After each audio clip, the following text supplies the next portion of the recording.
Welcome back to another video on fighter uniqueness in UFC Undisputed Forever. And today we're not just talking about one fighter, but just an overall look at what's going on in UFC Undisputed Forever, what we're working on to make this the most realistic MMA game available.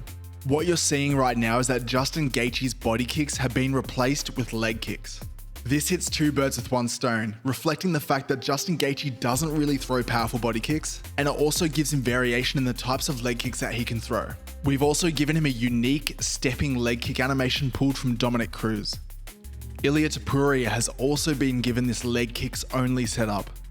Ilia Topuria's punches have also been customized with level 3 ducking hooks, level 3 lunging hooks, and a level 2 lead lunging hook to the body that can be combined with a level 3 right chopping hook in clinch range. Ilia has also been given some great Greco-Roman style takedowns in the clinch. One of the goals with UFC Undisputed Forever is to accurately represent every fighter's takedown game. Back in 2012, when UFC Undisputed 3 was originally released, a lot of fighters were really reliant on those open space, wrestling style takedowns. However, in 2025, with fighters like Islam Makhachev and Shavkat Rakhmonov, a lot of their takedowns are more based in the clinch, in judo, in cage wrestling. So that's exactly what we're trying to replicate currently. For example, I've removed Bilal Muhammad's over-under judo throw and double underhook suplex in favor of better takedowns along the fence.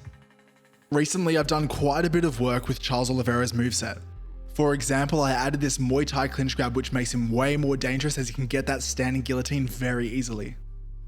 He's also been given a standing rear naked choke in the back clinch position. I've also given him a lot of new striking moves, like the boxing hooks, which gives that left hook a little bit of extension like we see in the Michael Chandler finish. Another example of the attention to detail that we're trying to achieve is these uppercuts in the back clinch cage position that we have on Dricus du Plessis. These have been assigned level 3 since they can't rock the defending player, but Dricus almost ended the fight versus Till with this. I've also given Rafael Fiziev the punches he needs to recreate the Renato Moicano knockout. I've also given a German suplex to Dominic Cruz for the Mighty Mouse fight. I've also started to assign head movement styles, such as this hands up head movement from Gaethje. Fighter stats are also a big part of fighter uniqueness. For example, Benoit Saint-Denis recently had his stats updated, the main objective being to represent his real life strengths and weaknesses. In Benoit's case, it's mostly below average defensive stats.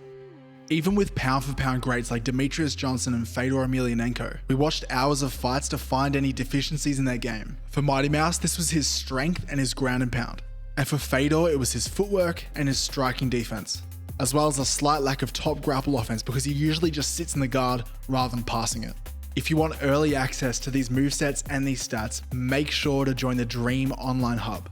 The Dream Online Hub is the official online league for UFC Undisputed Forever, and those who compete in the league are able to offer suggestions for movesets and stats.